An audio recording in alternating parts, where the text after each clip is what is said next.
Here's something I've never seen. This is a Marvel Schebler carburetor, model DLTX67 for a John Deere Model B. And I was just rebuilding this. It came on a tractor that we bought.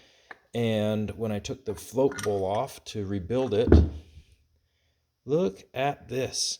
We've got a brass weld on the stem that goes 365 degrees around the stem.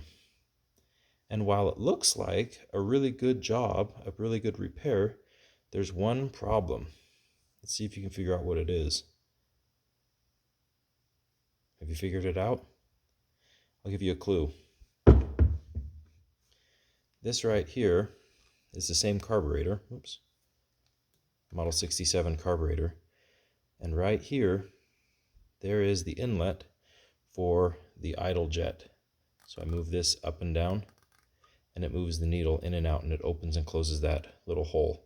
And it allows fuel to get from the carburetor bowl up into the idle circuit of the carburetor.